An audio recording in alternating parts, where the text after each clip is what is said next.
Hi, everyone. Thanks. And are we unmuted? Can everyone hear me? Yeah, great. We're going to start our NEOSEC Café now. And I want to thank Elaine and Sam and Sean for all joining us to share their graphic design experience with us. And so we want to welcome everyone to the NEOSEC Café. For those of you that don't know, NEOSEC is the New England Ocean Science Education Collaborative, and we work together to expand capacity of our members throughout New England to bring ocean science to the public by working and learning together. We like to connect scientists and educators. We have an upcoming summit that's happening in Boston, November 15th and 16th, so we hope that you can all join us there. And you can find more information at neosec.org if you'd like on our website. So I'm going to turn it over now to Elaine Brewer to start us off.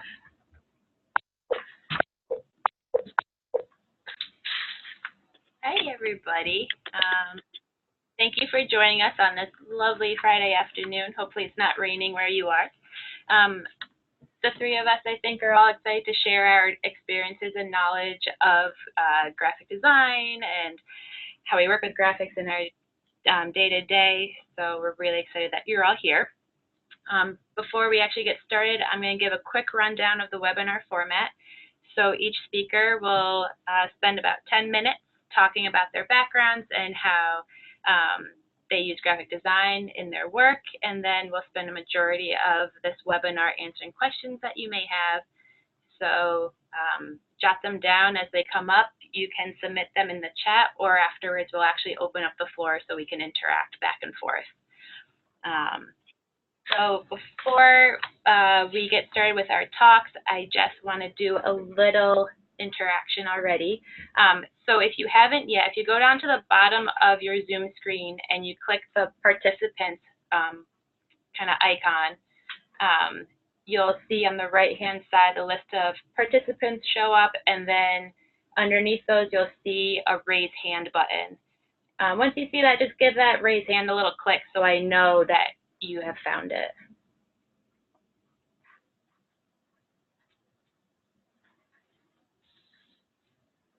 All right, we're getting, yay, lots of hands. Okay, I like that a lot. Okay, again, if you need to find it, you just, on the bottom of the Zoom screen, you click the participants, and then you'll see the participants on the right-hand side of your screen. And then underneath the list of everybody, you'll see the lower hand or raise hand, depending on what you've hit. Yes, no, some of you have found other buttons to click. And it looks like, all right, majority of everybody has that. All right, go ahead and lower your hands or whatever other button that you clicked. All right, so I have 4 questions for everybody here. Raise your hand if you personally use graphics in your work. All right. Yay, lots of people do. All right. Okay, go ahead and lower those hands. Raise your hand if you are a graphic designer or have some similar background to graphic design. All right. Not as many hands. Okay. Raise your hand if you are learning graphic design on the job.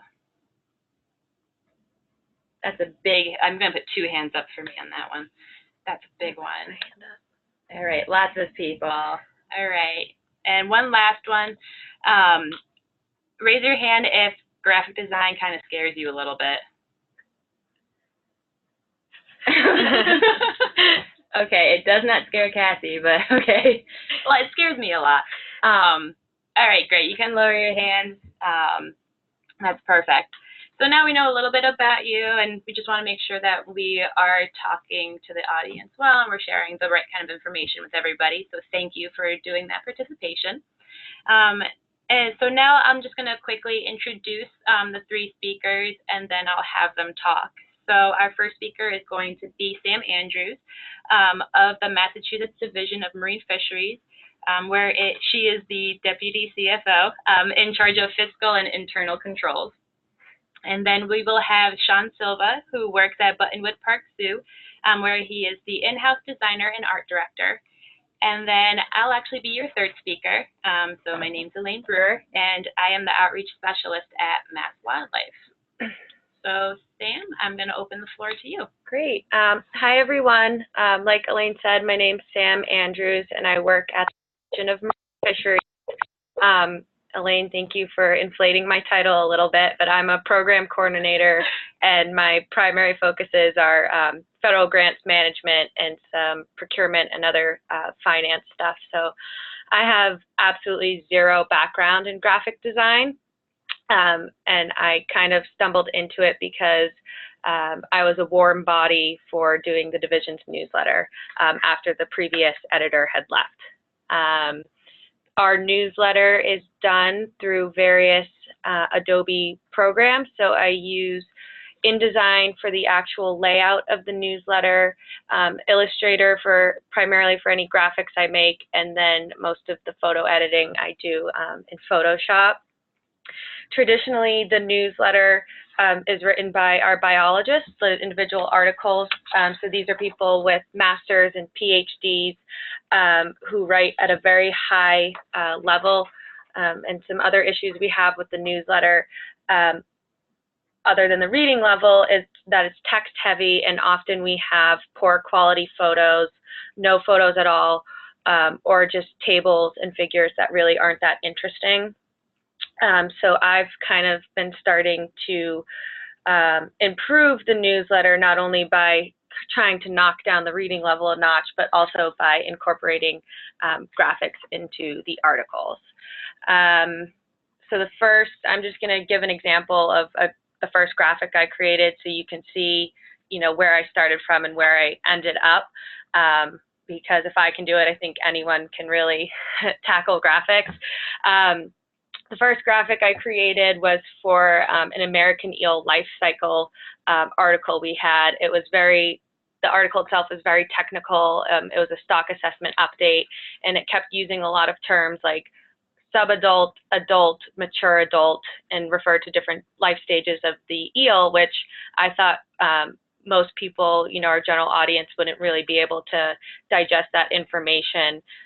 So I decided to make a life cycle graphic for the eel. And if you Google it, there are hundreds of graphics out there already. I just couldn't find one that I liked and also didn't have copyright permission issues. So my option was really just to make my own. So I started out, and I'm going to share this with you guys. One second. I started out with a really basic sketch. As you can tell, in addition to graphics, I have no artistic background either.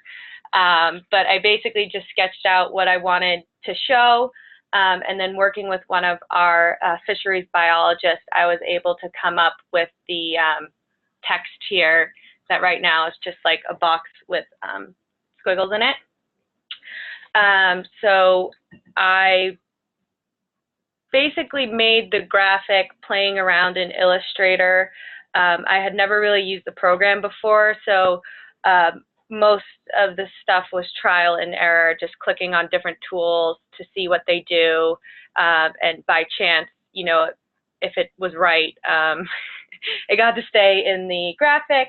I also watched a lot of YouTube videos to learn how to do some of the stuff. And then I'm going to change now to what, not working. Oh, okay, so this is the final product of the graphic that I made. It's pretty simple, but definitely, hopefully looks a lot better than the one that I hand drew. Other than the eggs, all of the eel images I actually used from AIN Images, which is a great free resource that I think Elaine has provided somewhere. They're provided by the University of Maryland Center for Environmental Sciences, and they provide free vector files to use in diagrams. So it's great for anyone who does a lot of ecosystem diagrams, or needs any specific flora or fauna. They've got a lot of images in there, free to download, just if you provide them credit. So this is pretty simple. There was not much fancy work going into this graphic. The only thing that I stumbled on was creating the circle with the 2 colors in it. So that was the YouTube video I watched like 15 times to get it right. And then I guess I'll stop sharing this. So I've continued to do a couple of graphics for each newsletter that I do. We produce 2 newsletters a year, one in the winter and one in the summer. So I have really long gaps of time where I go not using the Adobe products. So it's kind of frustrating. I feel like I'm constantly starting from the beginning every time I pick up to do a new newsletter, and am constantly learning things over again and reteaching myself. So the ways I kind of navigate that is Adobe has this community help forum, which I'm always, typing questions into to see. I'd say 90% of the time, if not more, somebody else has already asked that same question that you're thinking, and like hundreds of people will respond with steps on how to troubleshoot things. I also, like I said, YouTube videos and Google searches are the best ways to find out how to do something in the Adobe programs. And also, I also went to a graphics and science communication seminar at Northeastern, so just keep an eye out for any opportunities like that. I think taking actual Adobe training courses might be a little pricey, but there are some other options out there that are free or more affordable. And I guess, so my departing advice to everyone is that it's really not that scary doing graphic design. I use it minimally, but I'm still able to do simple graphics that, serve a purpose for our newsletter. And just don't be afraid to mess up. You can undo anything by hitting Control-Z. It's really just trial and error, and I feel like there's no way to go wrong. That's it. That's all I have. Awesome. Thanks, Sam. Sean, you are up. Okay, hold on. There we go. Unmuted. Everybody can hear me. I'm good. All right. So my name's Sean Silva. I am the in-house designer, art director. There wasn't really a right title for me here. I'm pretty much the art department, and I do everything from designing the signs to their layout to actual installation, building their platforms. I kind of do everything.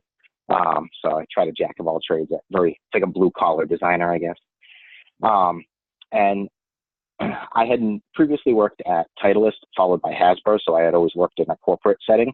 Now I work, it's a city side job. I work closely with the Zoological Society as well.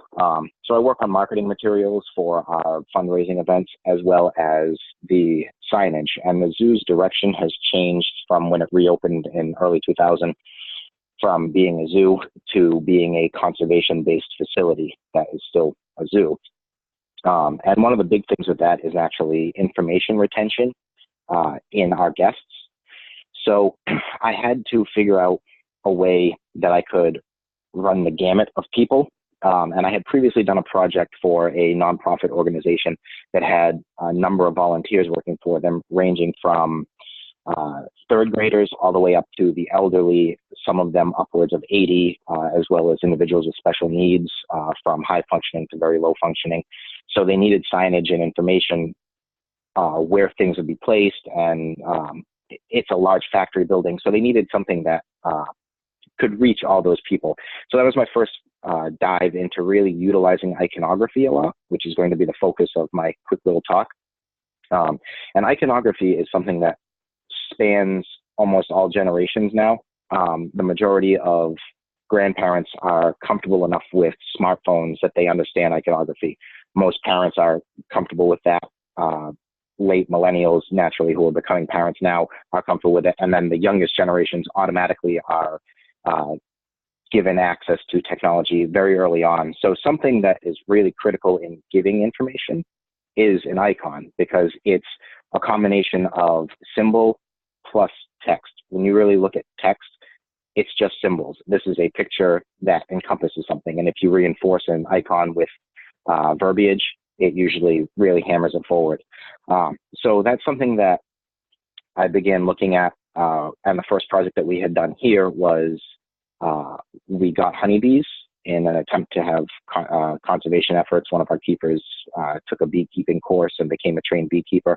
And that entire sign was the real first experiment that I got to utilize iconography very heavily. And I turned the sign itself into an infographic, which is heavy symbolism, limited text, because people don't like to read and they won't spend a lot of time intaking text information because it takes time. And there's a lot of really like finicky things that are in there, such as line length, the type of typeface you use, that can all deter people from reading. But an icon is always viable because they see a picture of a fish, they will know a fish. And then if you reinforce that with fish, for instance, we'll go back to the eels. You have an image of an eel followed by a little blurb, just something quick about their eggs do such and such. Boom. Very quick, very simple. So it's a really strong and easy way to push information into your viewer base's mind and have them retain information without having to worry about them not being interested. Something that is always fun to do is going to other facilities and kind of people watching. I know it sounds creepy, but you know, sometimes you got to do what you got to do for studies. If you people watch, especially facilities that are in the process of renovating, most zoological facilities as well as aquariums and things, as they cycle out exhibits, the signage naturally gets updated and it looks newer and flashier than the old stuff. So if you go and watch how people interact with the new things, which are going to utilize newer design trends versus old things, which may be really text heavy, you'll see how much time people are spending focusing on just looking at text, or if they're actually taking in a lot of imagery. People themselves in this day and age, due to technology, have a limited attention span for staring at something. So you want to just kind of drive things forward with strong iconography. The tricky thing with iconography is, especially if you're not a designer, you might feel like you're kind of biting off of people's ideas, because icons exist. If you look at a phone, you know what a phone icon looks like. It's not necessarily, it's not stealing, it's not anything like that. You can put your own twist on things, but a phone icon is a phone icon for a reason. It works. It's just kind of adding your own flavor to it. So don't be afraid to start with pre-existing icons. Like look at an icon library if you're trying to do something. Look at an icon library, take that, and then sometimes if I'm really, like, my brain just ain't working, I will print it out and I will just start sketching over it like a trace, and then I'll just start playing with it and see what comes from there. And that's a great way to retain the power of the existing icons that we know have worked for the past few decades, while adding a fun twist on it. And another thing to think about is, what is your user base? Do you need something to be super clean? Are you going for an ultra modern, or is your primary viewer base children? Or, well, you don't want something clean and modern for children. They're not going to really care. But if it's bubbly and fun, they'll latch onto it. Take a phone icon and make it bubbly and fun. It's a good time.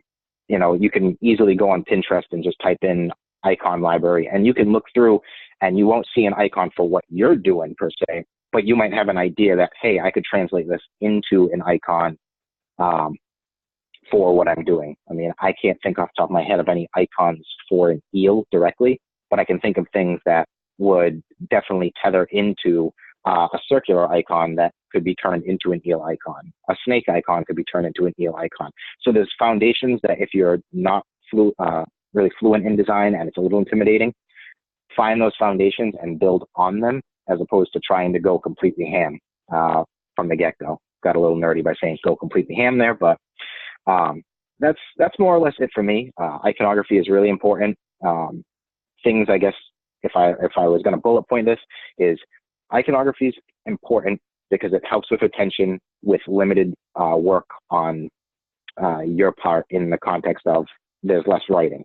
You don't have to deal with a lot of type issues. You don't have to be a type master, because when you're dealing with design, typography is the biggest nightmare point, because there's all kinds of little nitpicky things in there. And then you'll get frustrated when you see that people don't read it. So you try to focus on pictures over type. And I think that's about it. So. Awesome. Thanks, Sean. I was jotting notes down that entire time that you were talking. I was like, oh yeah, good point, good point. I love all of that stuff. So I am up next. So as I said, I am the outreach specialist at MassWildlife, and I focus on our natural heritage and endangered species program. So basically, I do all sorts of communication for our endangered species within the state of Massachusetts, and that entails making posts for our social media. I moderate our Instagram, and I'm also a second on our Facebook page, and then I create brochures, interpretive signs, basically any way that you can interact with the public without actually formal education setting is something that I work on, depending on the different projects that we have. We also had a graphic designer at our agency for a very long time, but he had actually left, and we were down a graphic designer, and a few people there knew that I could actually draw. I do like drawing, so I actually am the acting graphic designer for this agency of 150 people. So it can get really time consuming when you have all these people coming in and asking for all this graphic design work, and you're like, I just like to sketch. I doodle in my notebook and I don't really know what I'm doing. So it's been kind of a learning experience for me, like it was with Sam, that I really had to learn on the job. And I'm a marine biologist. I don't know anything about marketing or graphic design, and I had to learn all of that on the fly. Basically, as people were asking me to create things, I was like, yeah, I can do that. And on the side, I was Googling, okay, how do I do this? And when I first started, I didn't have any budget to buy products. I couldn't buy Adobe right off the bat. And at that time, they had already switched to their subscription base. So it was an annual payment that we had to come up with. And I didn't have money to buy images. I like photography. I don't know if I'm any good at it, but I can go take pictures. But if somebody needs a picture of a humpback whale or a bald eagle, I can't just go out and magically make it happen. So I was like, oh, great, now I need to spend all this money on buying images. And I really freaked out on doing graphic design and incorporating graphic design in all of my work. And then I kind of stepped back and I started searching for stuff online, and I realized, oh, there's freeware that I can download, and I can use that and learn how to photo edit on paint.net or Pixlr. I learned what vectors were. When I started, I had no idea the difference between a raster image, which is like your JPEG photograph, versus a vector image, which has these beautiful clean lines no matter how large you enlarge it to. I had no clue what the difference was, so I learned what that was over time, and I found this other freeware called Inkscape that does vector work. So I learned all of those, and I found tutorials on YouTube. YouTube was my best friend for the first 5 years of me doing this. I had to keep relearning how to do stuff, so I just kind of tabbed the YouTube pages and kept going back to them until it was ingrained in my head that, yeah, okay, I can finally do this without looking at a tutorial now. So it was a little bit of a learning curve, and I finally calmed down and I said, okay, I know what my message is. I know who my audience is, and now I have all of these different kinds of resources. And I even found a lot of awesome websites that have royalty-free images and icons that I don't have to do anything to. Some of them were perfect for what I needed them for. So I could take my message and I could take my audience and figure out, okay, out of this pool of resources that I've now gathered, I can figure out how to match those resources to tell that message to the audience that I want to tell it to. So it was kind of like a big, gigantic jigsaw puzzle that I got to put together, and that made me feel a lot more comfortable and understand that, yeah, I don't have a graphic design background, but I actually know how to do this. I can actually solve these little problems in a very creative way. So that was really kind of fun for me to learn about myself, which is always fun to do. And, you know, Sean kind of, and Sam actually both alluded to this. My father-in-law has this great phrase that I kind of changed up a little bit, but he always told me to kiss stuff. I always have this tendency to overthink things, and he said, Elaine, you have to keep it simple, silly. So that's kind of like my mantra for a lot of this stuff, for making the graphic designs simple so people will actually want to take a look at it. Sean had mentioned that you have to make something that is attractive to your audience, no matter what kind of audience you're working with, and you have to have it grab their attention. And I find that as simple as you can make it, that's what's going to grab people's attention. There are studies that say you have less than 3 seconds to grab somebody's attention before they move on to the next thing, whether that's on social media, in person, reading signs. So having something simple but very iconic is the way to go. So that's what I try to do in all of my work now, is try to step back and say, yeah, we got to kiss this thing. We got to keep it simple, silly. And that has really had really positive effects on all of the stuff that my agency puts out that I work on. So over time, I got to use all this freeware. It all worked really wonderfully. Found all of these amazing websites with all these free images and icons and everything like that. And then I finally was able to actually purchase Adobe Suite. I was working with printers. I was working with other agencies that all used Adobe, and I got to convince my agency that I needed it in my budget. And so I've been using Adobe products a lot, which is really helpful. It's not the end-all be-all, but it is helpful to use if you can afford it. It does get kind of pricey. But regardless, whether I'm using Adobe or I'm using Pixlr or Inkscape, all of them have really great forums that you can go to. Everybody asks questions on them. So you can type up your questions in the forums, and people are more than happy to answer them, or you could even search for a topic. And most likely that question is already asked and somebody has already answered it. And a lot of the programs too, you really just have to play with them. I found out in Adobe there's like 8 different ways to do one single thing. Like in Illustrator, you can make a circle in like 4 different ways by clicking in different things on your screen, different icons. And Adobe does have a really good forum, and it has a really good tutorial page that you can go to if you have the Adobe products. But besides that, I also even just look at things that people have made, and either friends or colleagues have made them, or I see them in magazines or on websites, and there might be a little contact info for the person who created that image or that infographic or what have you. And I'll just contact them and I'll ask them, okay, how did you come up with this idea? Or what inspired you to do it? And the worst that they're going to say is, I don't know, or they're not going to respond to you. So it's kind of nice to just start asking questions to people that have done stuff that you admire, that you think is really cool. And it took me a while to kind of break that barrier. I can be kind of shy and not really forthcoming with questions, but emailing is the easiest thing because you're not talking to them face to face, and if they don't respond, they don't respond. And that's been really helpful. A lot of people have actually helped out in a lot of ways, trying to help me with design ideas, or even just how to troubleshoot something in any one of those programs. They've been really helpful. And then taking classes.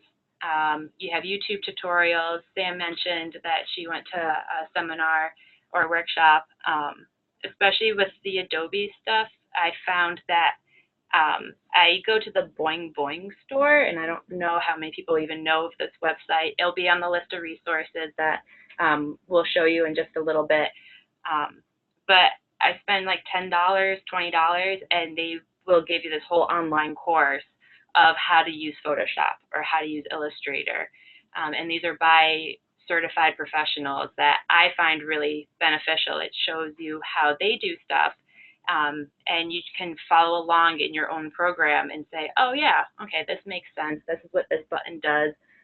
This is what this term means. A lot of the terms I don't even know.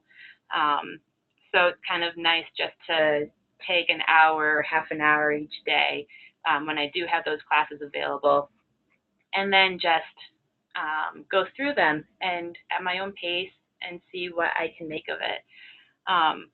But really my main points that I hope everybody takes away are: keep it simple, silly, with learning stuff and with creating stuff. Search, do online searches, Google everything that you can to learn things for freeware, for free images, and just take a deep breath and proceed step by step, and don't think too much about what you need to do. Just do it, and you can always, like Sam said, you can control Z out of it a step, or you can start over. You can scratch it and say, oh no, I really want to alter it some other way or make it look a little bit different. And you can do that. So that's all that I have. Cassie asks if the Noun Project is on the list of resources. No, I actually don't know what the Noun Project is. That might lead us right into our discussion quite nicely. I think that is great. So, Cassie, do you want to come on and talk about the Noun Project? Yeah, can you hear me? Yes.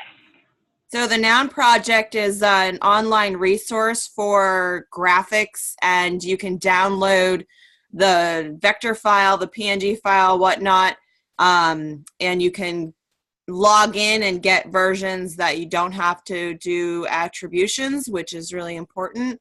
But I've gotten a lot of awesome vectors, especially for iconography stuff.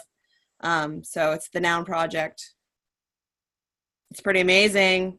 You'll love it. That is awesome. So, let's see, is this the link to the resource sheet? It is. Okay. I put it in the chat box. I had it up if you want me to bring it up again. No, it's fine. Okay. So yeah, in the group chat, Amy did put the link to a resource page. As that resource page is not the end all be all. Let's just say that's kind of like the springboard into the pool or into the ocean, let's say, because there's a vast amount of resources out there, and this is just the kind of small list that I used when I was starting to really get into graphic design and marketing stuff within my agency.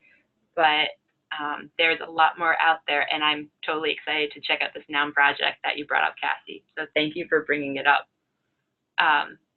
Does anybody else out there have other resources that they've used that they find really, really helpful in creating whatever it is they have to create for work?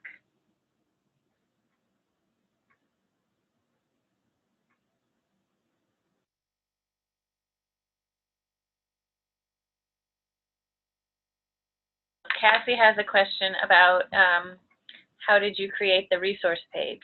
What did you use to do that? So I used InDesign because I need to practice. Like Sam had mentioned, that she uses her products every once in a while. I flip-flop. I'll use Illustrator a lot of the time, or I will use InDesign or Photoshop or Adobe Premiere because I do some light video production. So I actually used InDesign so that way I could practice a little bit more with it.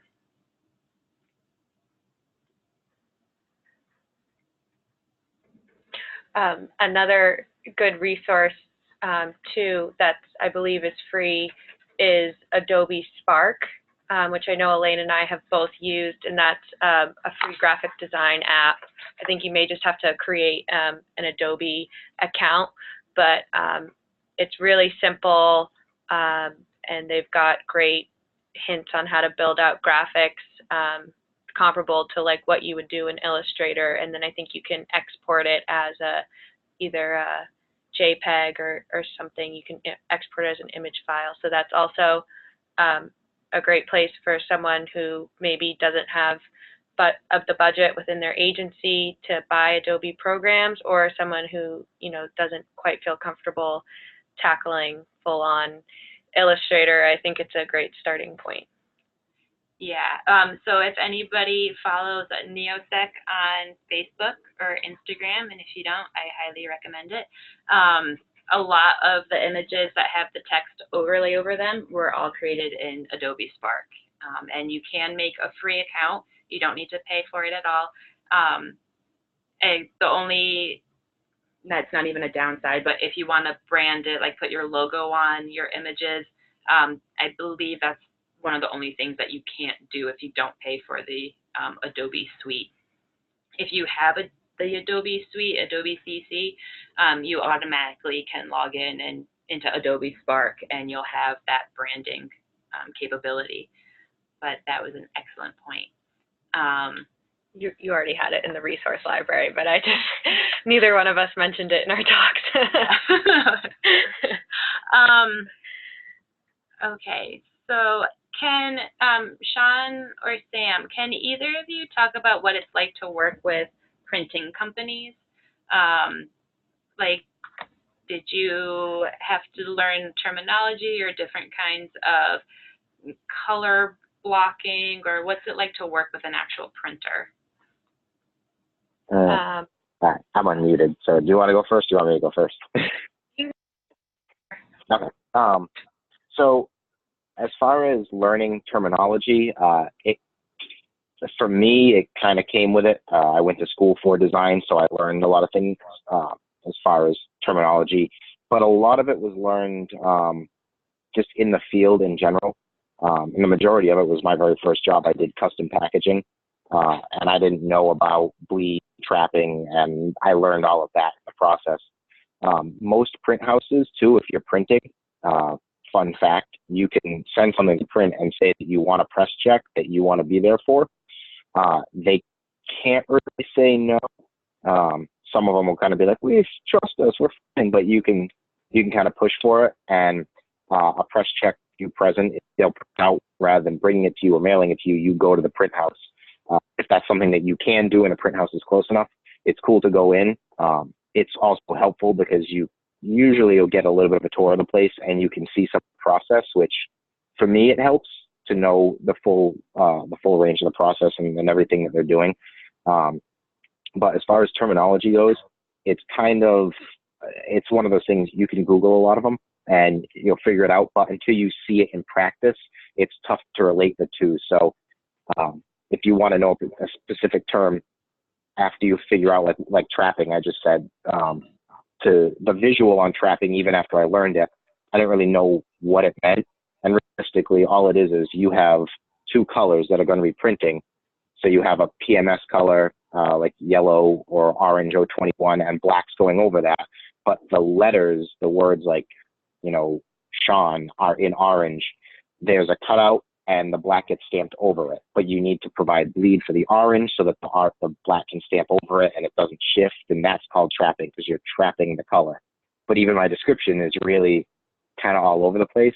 So the visual is really difficult to grasp onto. So you can find things like really cool illustrated videos online, like motion graphics and stuff that'll explain it really clearly. So you'll understand what print house is talking about for most of these terms. Nice. Yeah, the first newsletter I did, I think I spent an equal amount of time making it as I did trying to get the package correctly over to the printers, because it was just completely out of my wheelhouse, and I really didn't have anyone to turn to that I worked with for insight on what I should be doing.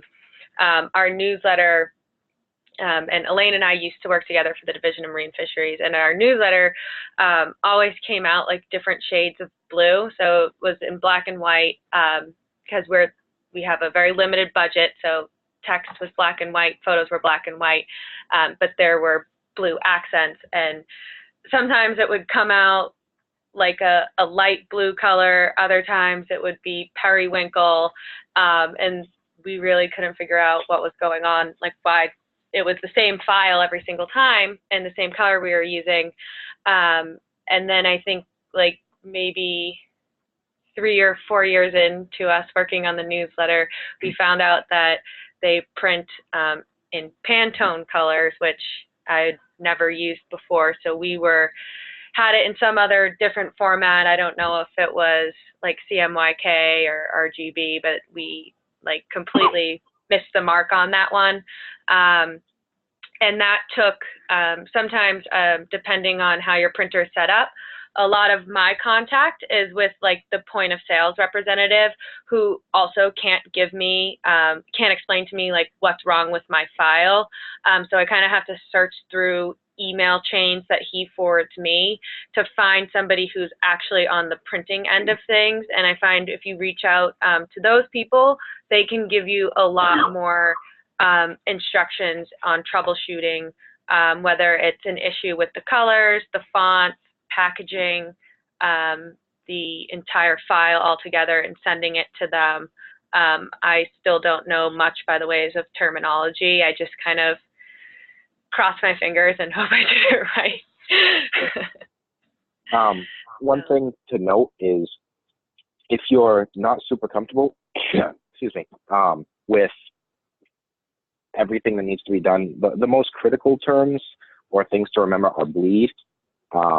So in any printing, like any type of physical media, you always want an 1/8 inch bleed. So that's the one thing to always be aware of.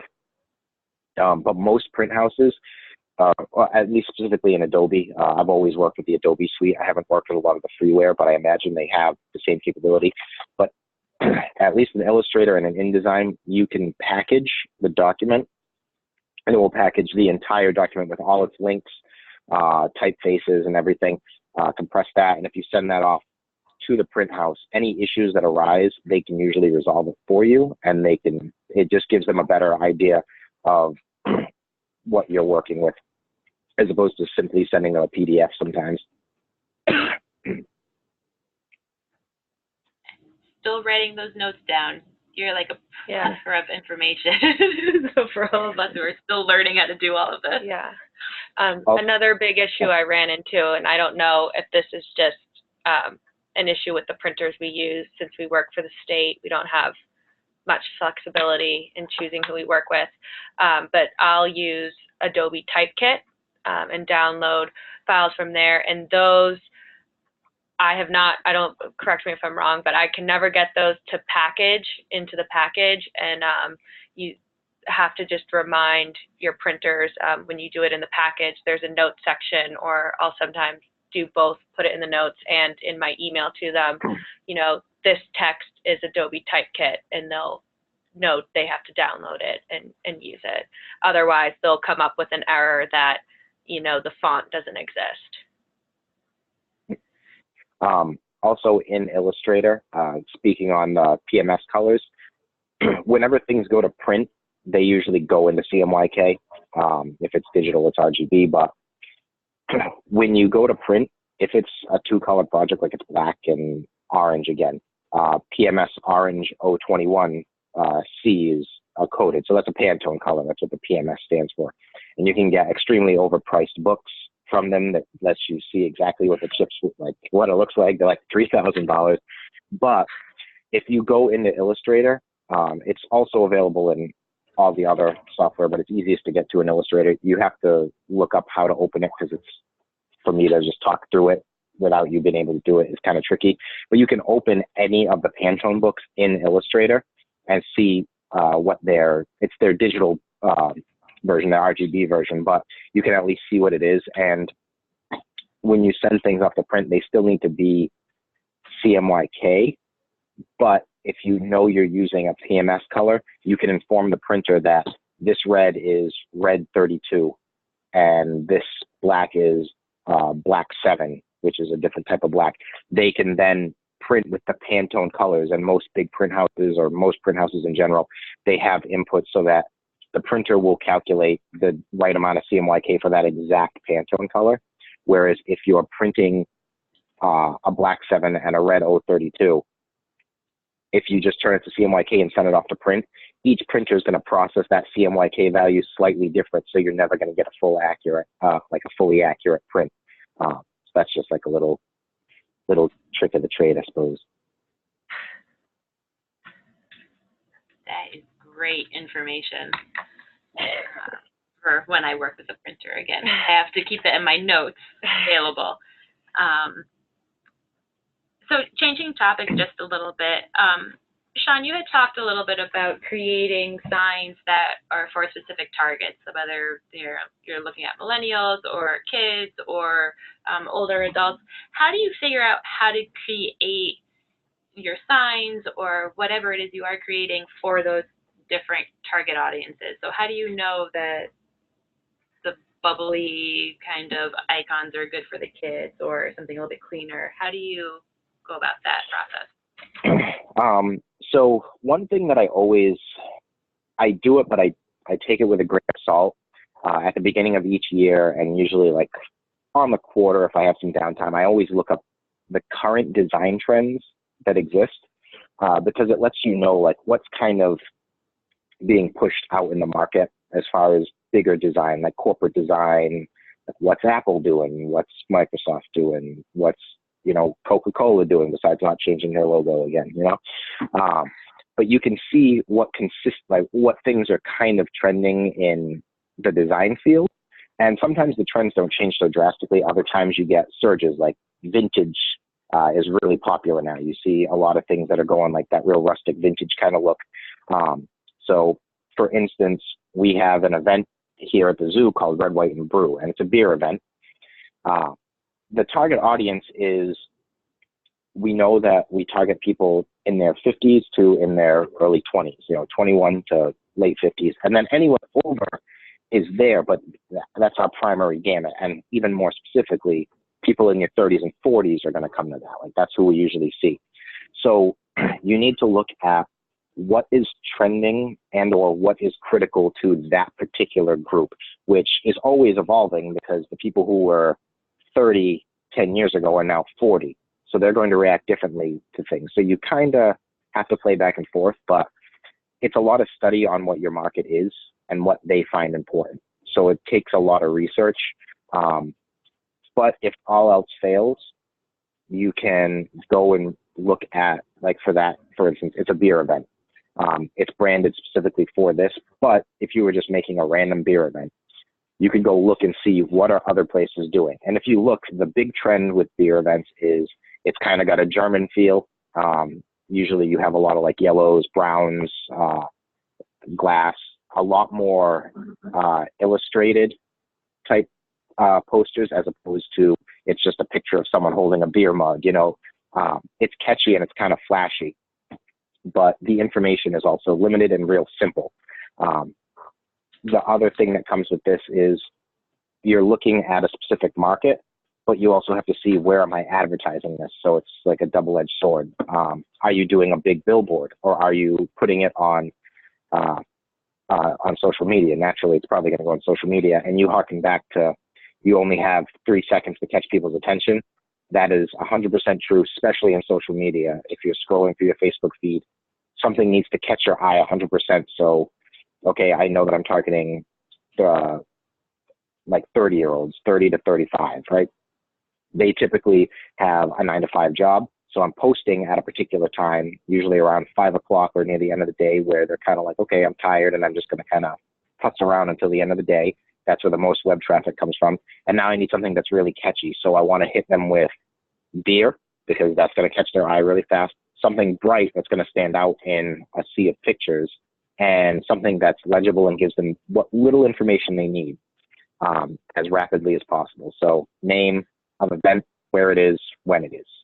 The end. they're interested, they'll find their way through the rest of it. As far as image retention for children, look at children's books.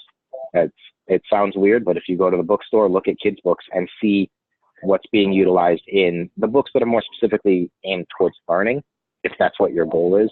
If you're trying to just catch their attention, just see what they're, see what's out there that's flashy and catching their eyes. Always bright colors and pastel colors, usually lighter, more airy, fun things. And then there's a delicate balance between Comic Sans and a fun, bubbly font. So remember that.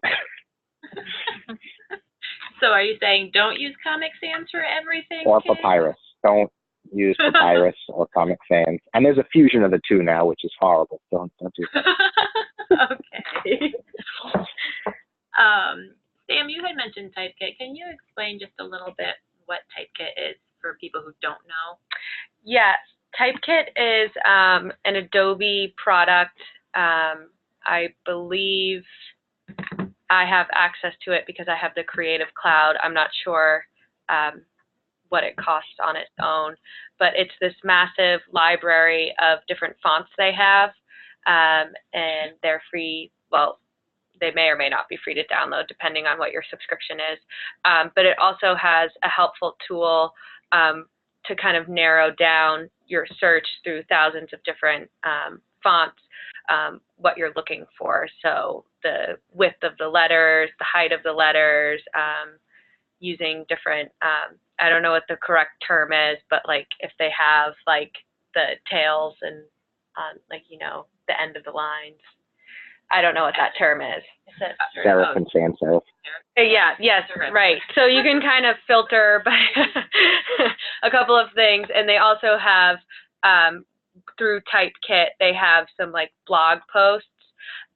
So I find that helpful because, which might be more inherent to somebody who does do graphic design, but like for the newsletter, what kind of font you use for maybe a title or like the newsline header isn't necessarily the same kind of text you want to use in the body text. So they have a lot of good blog posts on like how to choose which type of text and where is an appropriate place to use it. And they also have, I think, a few tutorials of creating text.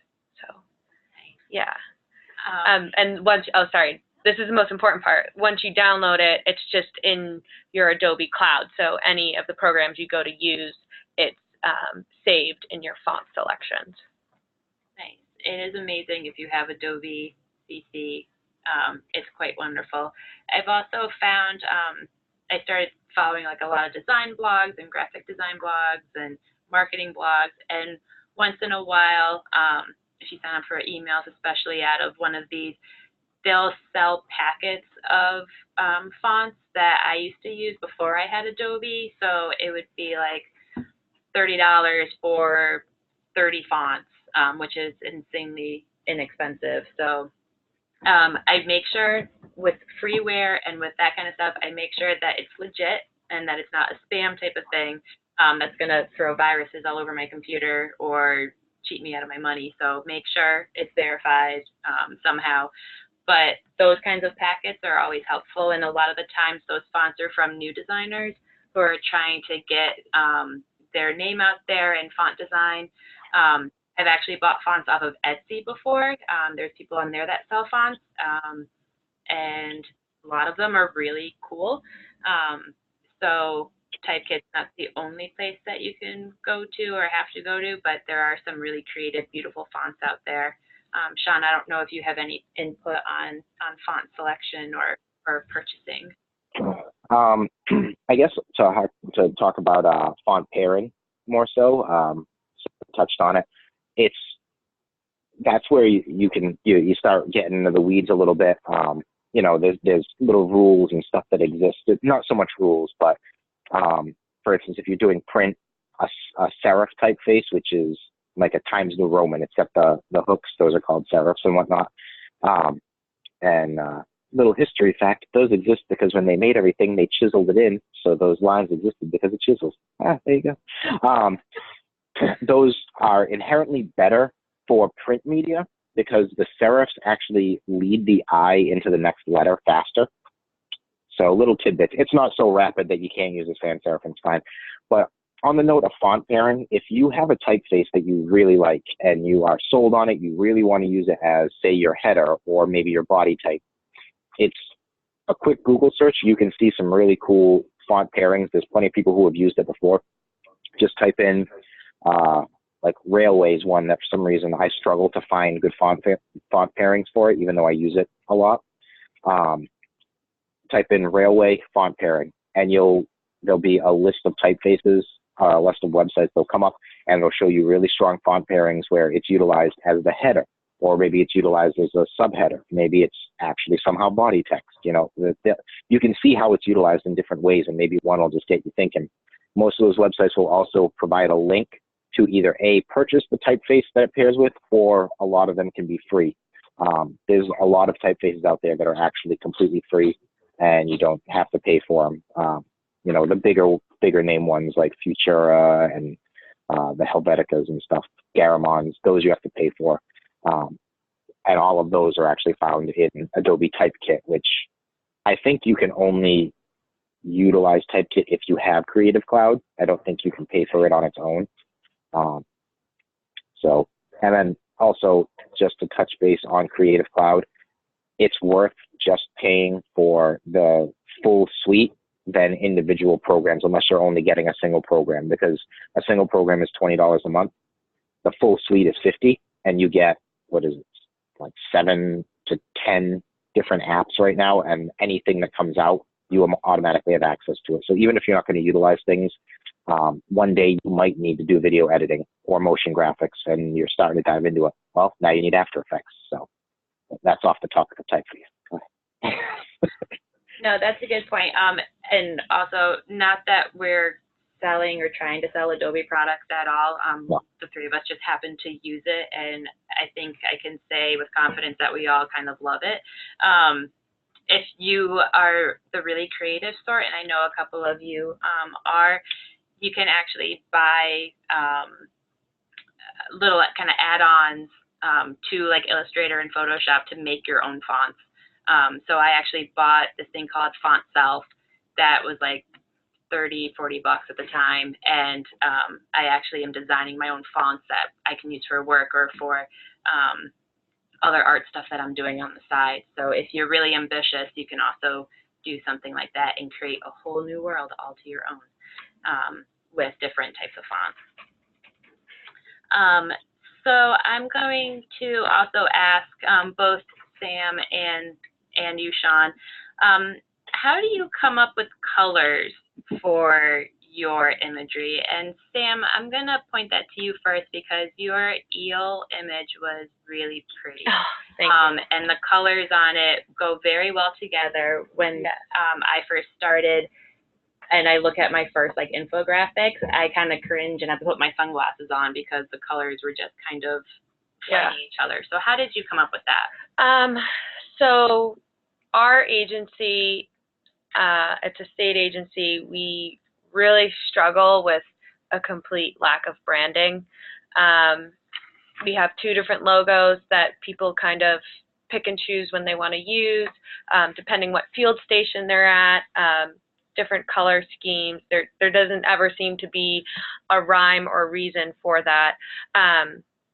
We were fortunate enough for a seafood marketing program, we received a grant to do that. So we have dedicated funding for seafood marketing, and by chance, the program coordinator of that program hired a professional marketing firm to come up with some both digital and print products.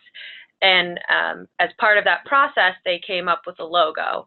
And so they actually came up with this color palette, and it hasn't seemed to catch on anywhere else in our agency, but I thought, you know, since we already paid all this money and a professional came up with this palette, it would be great to use that same palette you know, I feel like a professional marketing firm could probably come up with a better color palette than I could on my own. So I just had the seafood marketing logo. I didn't actually have any direct access to this marketing firm or anything. I just basically had a JPEG of the photo that I imported into Adobe Color Wheel. And then that program was able to select the different colors, and then I saved that color swatch and use it in all of my programs. So that's really, I try to stay within those colors because I feel like keep it simple, right? Keep it simple. Stay within those colors. A professional chose them. I'm not just sitting here picking out random shades of blue and yellow. But the Adobe Color Wheel, which again, it's another Adobe product, but I believe that one is completely free online. You can go in there and start using it today.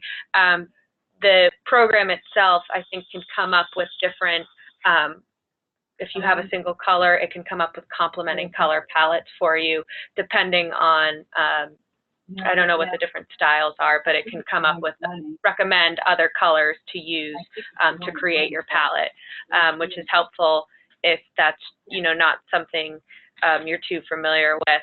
I believe Sean may know this better. There are probably rules as to, you know, or recommendations as to how to pair colors together.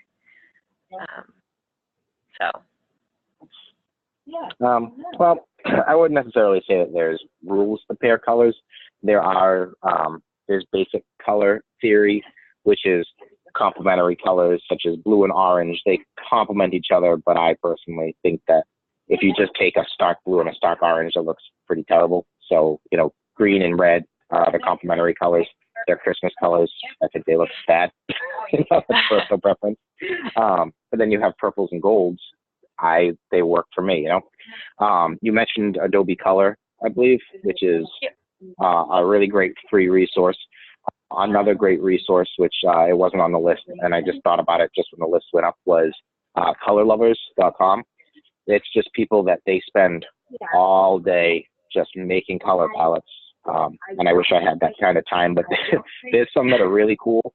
The only tricky thing with Color Lovers is that you need to understand or at least figure out the right ratio. They usually have stuff on there. It'll kind of be like, use 90% of this like gray, and then use, you know, 5% of this blue and 2% of this green.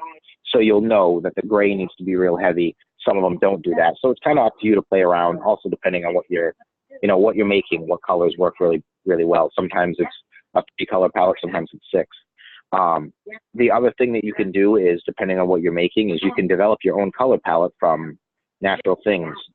So for instance, we are working on our red panda habitat here. And for red pandas, to me, their color scheme is very iconic. So I wanted to pull colors directly from a photo of a red panda. So I developed a black, brown, orange, as well as a little bit of white and a little bit of gray, and then some green from a red panda photo. And that was simply just opening a picture of a red panda, pulling it into Photoshop, and using the eyedropper tool, writing down the values, and then turning that into a swatch library. So that's another approach you can take if you're doing in something for eels. Take a picture of some of those eels underwater, like just find one online, and it's not illegal to take a picture and pull colors from that. So it's a great idea. And color is totally free. No one can copyright color. Awesome. I gotta check out that colorlovers.com. That seems really an interesting resource to look at. Yeah, you'll click through it for hours. I spent like 45 minutes on it one day. It was really bad. Not to get too off topic, but there's this thing called like color time, or what color is it? I forget exactly what it is, but if you Google it, it's a clock, and each second it's like the hex code for colors. So it's a different color and it morphs, and it's just really peaceful and calming to look at. And you get to see really pretty colors all day long. Do any of our participants have any questions they would like to ask, or stories they'd like to share about things that go on well with their graphic adventures or that didn't go so well.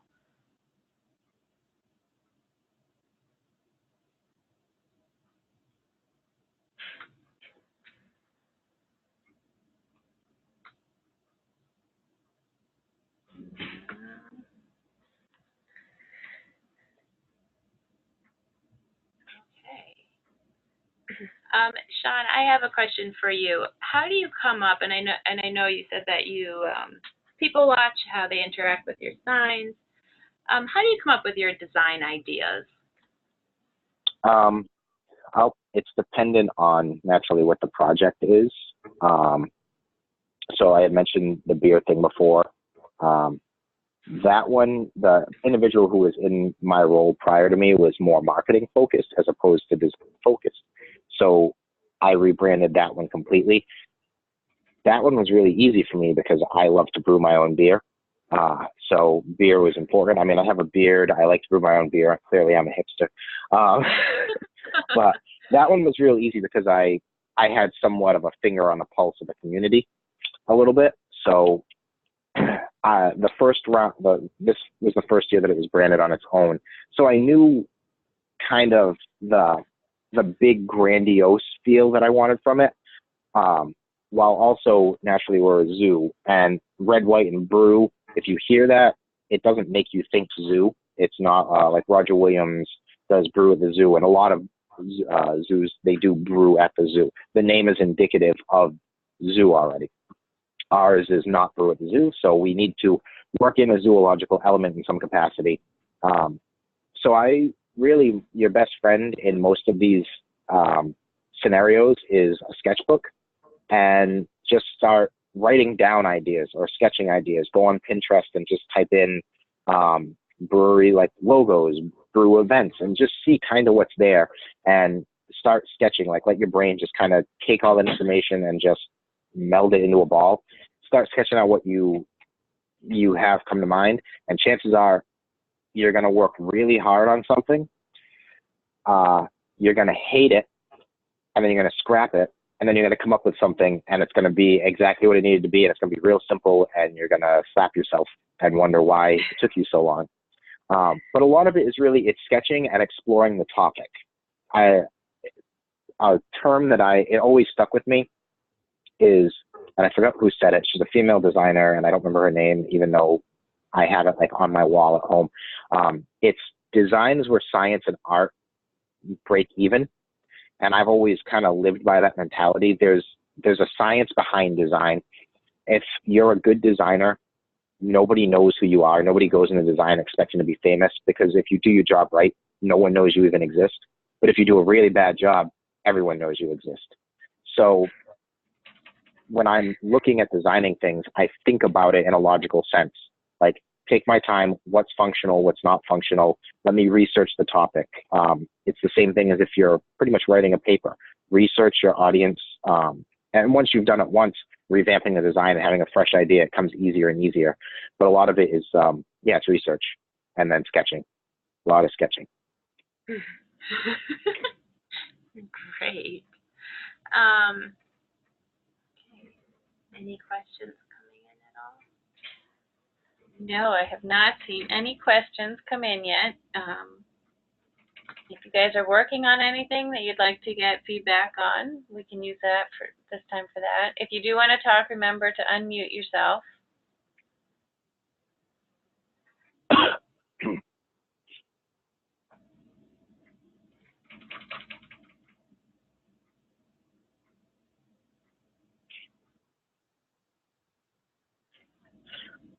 We did have a comment come in at one point recommending Wikimedia Commons as well for other free images. Okay. Yeah, no, that's a really good resource. Also, actually, I had put the NOAA Flickr stream on there, but just perusing through Flickr can also be a good source. But with that and like the Wikimedia, be careful to make sure that you are adhering to whatever copyright restrictions are on that image. So some of them are public domain, some of them will say royalty free, and then some of them are like partial copyright, so you have to really be careful with what you use it for. A lot of them are free for education purposes, but there's a lot of sticky areas, so just watch out for that kind of stuff.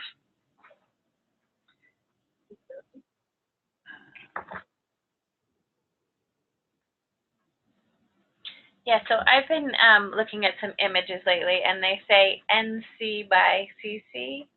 And so I always have to look up Creative Commons to like figure out what exactly it means. But I always forget, so I Okay. look it up every time. Sam or Sean, I don't know if you remember what all the copyright kind of code letters mean. Google is my best friend, so I always look up everything. Yeah, the legal world is really really technical. So trying to remember any of that is almost impossible. So if you see something, yeah, just Google it. Great. Sam or Sean, do either of you have anything to add that we haven't covered yet, that you want to mention? I'm just looking through my notes to see if I have. I guess if I know you can do it on the Adobe forums and whatnot. If you're working on anything that you want critiqued, that's one of the biggest difficulties that I have, is that it's only me here. So I actually reach out to a lot of like my colleagues that I went to college with and like people I've worked with in the past. You always need a second set of eyes on work, because when you're staring at your work for a long time, it eventually, your mind becomes complacent and you will just let things go without realizing it. So if you don't have resources that are like a close friend or colleagues that can look at it, you can go on the Adobe forums and you can usually post your work and what you're working on. Just give a little background on it, who maybe like, give as much information as you can, target audience, the type of medium that it's going to be, is it a brochure, do you know the paper type, any things like that. Whatever information you can give people, the more the merrier. They'll be able to really critique it. Naturally, it's the internet, so watch out for the trolls that might just try to make fun of you, but normally the Adobe forum's really good. There's definitely plenty of others if you search. A lot of design forums are usually pretty strong. And another thing, well, my brain just stopped working, but it's there's one in Boston and Rhode Island. Each state pretty much has one. And it's the largest design organization on the planet, and it's all like you can utilize a lot of their resources, and they have forums. I'll try to figure out what their name is. I don't know why it's blanking from me, because it's huge. So. Okay, no, that's an excellent tidbit. It makes me think of the NEOSEC Google group, and NEOSEC, there's a lot of us that are the only one of our kind in our organizations. So if you have anything that you'd like to post to the NEOSEC Google group and ask for feedback, that is a great use for that tool as well. Yes, and I highly second having other people look at your work.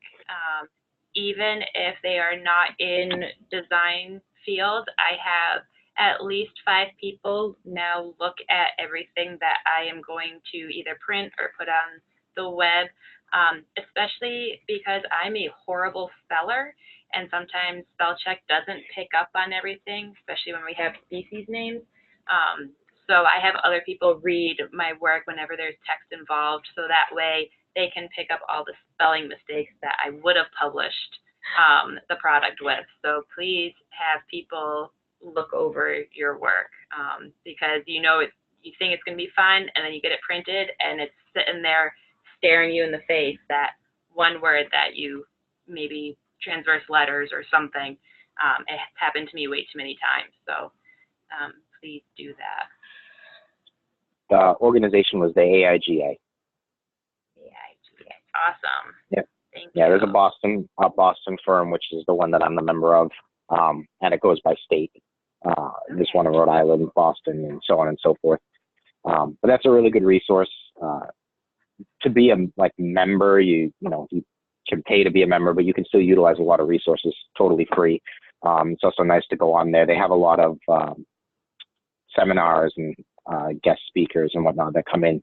So you can go to a good chunk of these and get a lot of information from real big, like professional designers. They're very informative. Excellent. And I'm also really bad at grammar and spelling, so you're not alone. Good, I'm in good company then.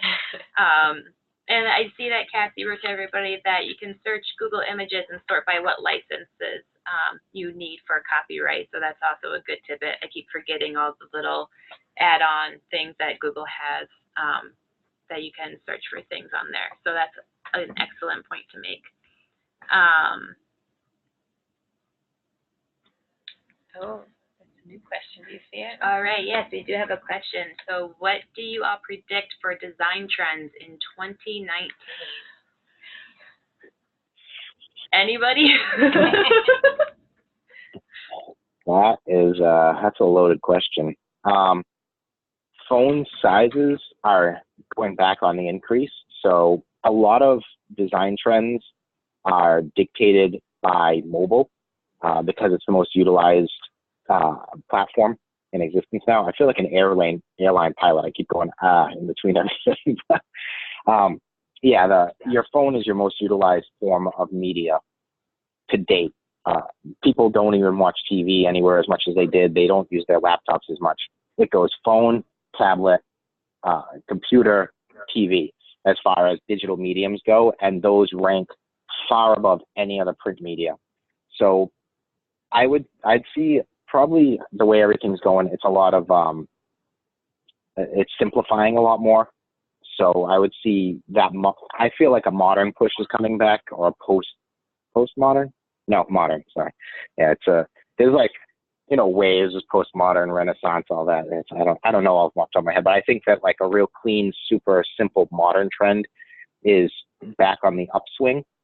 So, and a lot of that, it's kind of sad to say, but Apple really guides a lot of design trends because they're so big and popular with a lot of people. And especially in the design world, a lot of people are real like Apple junkies.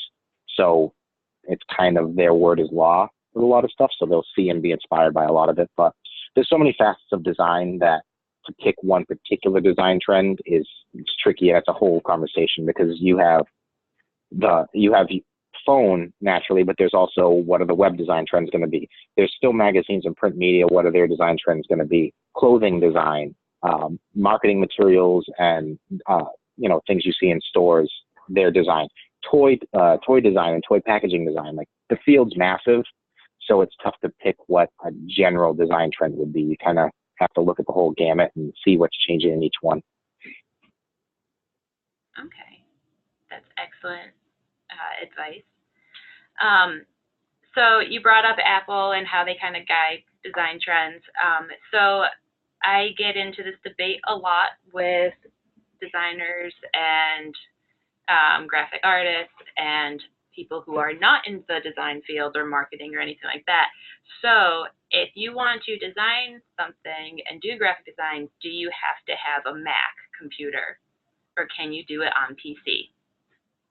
So that's my question to both you, Sean, and you, Sam. No, you can definitely do it on a PC. I mean, I'm forced as to what laptop. I don't get to choose the brand or PC, Mac. I just have a Dell. Since I use Adobe products, they don't quite run as well on my desktop computer, and that's, I think, because of a RAM size issue. So if you are looking to operate Adobe Suite, like, you'll just want to make sure that your system has enough RAM to handle it. Otherwise, they can be pretty slow. But I work off of a Dell PC, so. Yeah, you can do it on both PC or a Mac. My personal preference is Mac. I feel that Macs are the reason why they gained the notoriety they did in the design world, the animation world, video editing, music production, is because they're built with stronger, more stable hardware. You can get longer life out of a Mac while really beating it into a ground with real heavy design and real heavy like workflows than you can with a PC. A PC will burn out a lot easier, in my opinion, but PCs are also cheaper, so they're quicker to replace. So it all depends on what you work with. I'm working with a Dell over here, but I'm fighting for my Mac replacement. But some of it comes down to preference as well. I have a MacBook Pro at home that I use, and I find that it runs the same Creative Cloud better than the PC does. And again, it's all dependent on the build. If I install Creative Cloud on my PC that I have at home, which is designed for gaming specifically, it runs everything totally fine, but it's a monster rig that's custom built. So it depends on what you have access to resource-wise. Excellent. Yeah, and I actually have it on both PC and Mac. So for work, I have a Mac computer. The whole group that I work with does. And then I actually have, again, Adobe products, but I have an Adobe account for work, and I actually have a personal Adobe account as well. And at home, I have it all on PC. But I have a custom-built rig, and then I have a really beefed-up laptop, basically a full workstation that fits in my backpack. So I'm happy to hear that we have both PC and Mac users, so it's not necessarily one or the other. It can function on both, but it sounds like it just needs to have a powerful build. You just need to make sure you have enough RAM, enough memory to get the products going, no matter what products you use. It doesn't necessarily have to be Adobe, but any of the products out there for design work. All right, so we also, this is a great question about QR codes. Does anybody use them? If so, do they work? If not, why not? I can say I personally do not use QR codes for work, but I have been reading some stuff about them. But I want to hear from Sam and Sean if either of you use QR codes. No. I don't even know what a QR code is, so maybe some people in the audience also have that question. So a QR code is essentially, I don't even remember how long ago they were like popular, but it's essentially a code that you would see on like a poster, and you could scan it and it would bring up, it could do a multitude of things, whether it be download a custom wallpaper for your phone or bring you to the event, like an Eventbrite page where you could buy tickets for this concert. Yeah, just like what Amy was showing. We utilized them on one thing recently because it seemed like they were trending back. And again, Apple was adding something back in to, was it not the most recent iPhone, the 10, one prior to the iPhone X, I think it was. They were adding something specific for QR codes back into it.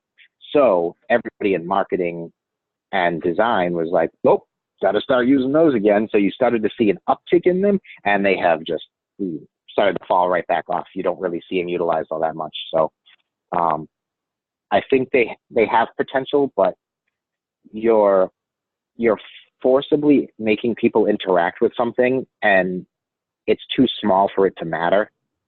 And this is my personal opinion. If you're looking at a 24 by 36 poster and you have a QR code that's an inch by an inch in the bottom corner with a little thing that says scan the QR code to get such and such, they're looking at the whole poster. This is an afterthought.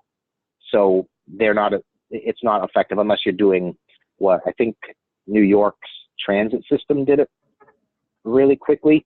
Like the sides of the bus terminal, like bus stops, they had a gigantic QR code, and I think it gave you discounts to like ride the bus or like for your whatever your fare or your fee was if you had like a city pass kind of thing. So that was a way for them to push it where it was really seen and noticeable. And what you got out of it was nothing big. It was tiny at the top, and it was utilized there, but I don't think that they're as prominent as they will ever be, as they were in the past, and I don't think they're coming back. Yeah, I did notice that. I don't know if like Samsung or other Droid phones did, but I know that the Apple cameras on the phones, you don't have to get a separate QR reader code anymore. It's just the camera on the phone now that can read them, but I haven't seen them too many. I think I saw them at like one of the grocery stores I went to, and nobody was scanning it at all. So yeah, I don't know what happened to them. It seems like they could be a good idea, but just haven't quite caught on. They're odd because they're counterintuitive in a weird way. You always have your phone in your hand, or you're always utilizing your phone, but for some reason, people just don't want to take that step and be, oh, let me scan this real quick. Like, it's an extra step that's just unnecessary to them. So I'm not sure what the mindset is behind it. So. And yeah, please let us know if they work on your new signs. I'd love to hear if they do or not. I know I've seen them a couple different places. I've been looking up trends in name tags for the summit, and so there are a lot of name tags that are putting QR codes on it, so you can like scan the other participants' information and like download it like as a way for like networking. Oh. That's actually a really good point. I was just at a conference, and it was a tech conference, so it kind of makes sense that they did have the QR codes. Now that you said that, I remember that, because I went to a booth looking at a type of computer, and the vendors all have scanners, and they were scanning who came, and then lo and behold, a week later, I got an email from that booth because they had my contact information. So you're right, yes. In some areas, I do see it popping up, and I think ride shares, there's a new ride share that called Lime. I think they also use something similar to those that you scan to unlock the bike. So yeah, I don't know if they're useful in education settings quite yet or really catching on, but they are used in some areas for sure. Yeah, you have to incentivize the use of them to make them super viable, I think, for just like the bus stop situation. Like, there was a reason to utilize it. People got something out of it. So if you incentivize, I think the general public will use it a lot more. It's just figuring out what those incentives are. Good point. All right, we have just a couple more minutes here. Does anybody have any additional questions or stories or anything they would like to share with the group?